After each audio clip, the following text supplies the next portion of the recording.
ang grupo ng mga lalaking ito nang ang kanilang masayang inuman na uwi sa katatakutan.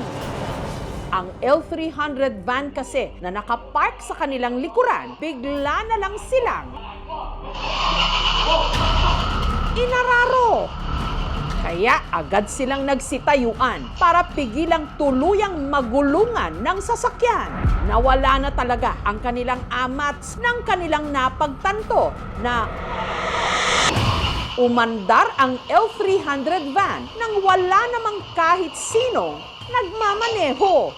Nakatago yung susi, ba't umandar yung FB? Parang horror na gusto niyang banggain kami lahat. Natanggal yung lasing namin na nangyari yun. Nashock lahat eh. Ngayon pa lang, inuunahan na raw nila kayo. Hindi raw ito kaso ng mechanical error, kundi real-life horror.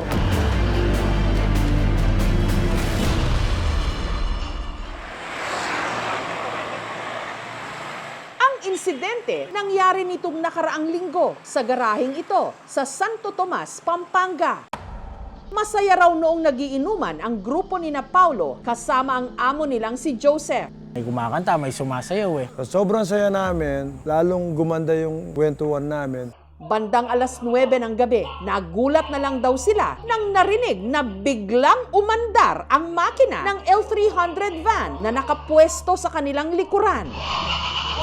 Umandar siyang kusa, parang may nagpapaandar na wala naman tao. Nagredondo yung sakin eh. Pagkatalikod ko, talagang ako yung sasapulin, ma'am eh. Si Paulo, sinubukang abutin ang kambyo ng L300 van para pigilan sana ang pag-andar nito. Para ma-neutral. Gusto niyang umandar mag-isa. Wala susi, walang driver.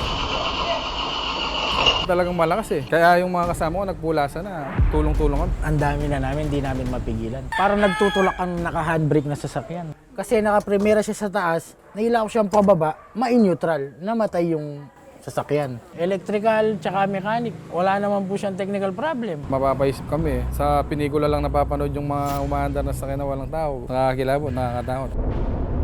Noon pa man daw kasi may kakatwa na silang karanasan sa garahe kung saan nakaparada ang van.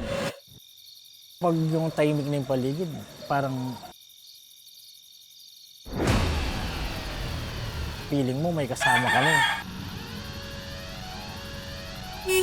Titingin mo sa likod mo, wala naman tao.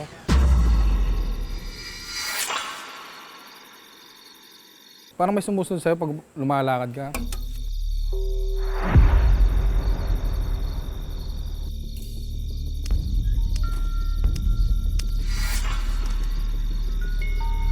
Pag titignan mo, wala naman. Diyan sa may CR namin, diyan sa may likod. Diyan sila naglalaro. Parang yapak na mga bata talaga. Hindi lang isa, mga dalawa, ganyan yung tumatakbo sila. Lalo pang nakadagdag ng kilabot na sa mismong garahe pala ni na Joseph, may pagawaan din ng kabaong. Negosyo ito ng kaibigan ni Joseph na si Joey. 2 months pa lang ko dito. Sabi niya sa akin, pare, dito ko na lang, mas maganda rito. Once na umulan man, umaraw at bumagyo, wala kang problema. Si Joey rin daw ang may-ari ng L300 van na madalas din daw nilang gamit sa pag-deliver ng mga ataol. Kung minsan, pinagsasakyan din daw nila ito nang ipinapakisuyo sa kanilang bangkay. Pinag-deliver ko lang ng kabaong, namatayan doon, na iuwi kung saan dito sa lugar sa amin. Makikiusap sila sa akin na kung pwede, ibabalik lang dito yung patay. Nakakabaong naman yun dahil ako, Ang van, minsan na rin daw nakapagsakay ng pasyenteng namatay. Nung nangyari doon sa kumpare ko na inatake siya, walang ibang magsiservice, hatid ko, hindi umabot ng ospital. Sa mismo sasakyan ko, namatay. Alagang-alaga raw naman ni Joey ang kanyang van, kaya nagtataka siya kung paanong umandar itong mag-isa. Nangilabot nga ako nun, gawa ng hindi ko alam kung bakit nagkaganon. Parang horror na gusto niyang banggain kami lahat. At ngayon din lang daw nila ipagtatapat. Bago pa mag-isang umandar ang van, ang tireman na si Peng na kasama nila sa inuman, may napansin na raw nakakatuwang mga imahe sa loob ng sasakyan. May puti pong nakasayas sa isa sa harap, dalawa sa likod. Hindi po gano'ng aninag yung mukha. Natakot po ako, ma'am. Nangilabot po ako eh. Wala, halos lahat hindi kumikibo sa nangyari. Sa hiling na rin ni na Paulo, nagsama ang aming programa ng paranormal researcher. Sa paglilibot ni Ana de la Cruz, ano kaya ang kanyang madidiskubre? Gugulong na ang nakakakilabot na paranormal investigation. Andito yung batang babae. Susunod na. Yan, boss, kaya niya ng ghetto. Ang good time ng magkakatrabahong ito sa Santo Tomas, Pampanga na uwi sa horror time ng ang nakaparadang L300 van sa kanilang likuran. Bigla na lang silang inararo kahit wala namang nagmamaneho. Natanggal yung lasing namin nung nangyari yun. Wala, halos lahat hindi kumikibo. Dumagdag pa sa kanilang takot at di umano nakita ng kasama nilang si Peng sa loob ng sasakyan. May puti pong nakasakay. Isa sa harap, dalawa sa likod. Hindi po gano'ng aninag yung mukha. Nitong Biyernes, binisita sila ng paranormal researcher na si Ana de la Cruz. Ito po yung umandar. Biniro lang po kayo. Sa tuwing aalis po kayo, lagi pong kasama tong bata na to. Dalawa po sila. Yung batang Tapos, para sa babae, likod. nasa likod. Opo. Pag yun ay umano rito, nagkakatuwaan sila, na biruin natin sila, masaya sila, try natin kung ano yung reaction nila. Huwag po kayong matakot, hindi naman daw po niya sinasadya. Humingi naman po pasensya yung bata.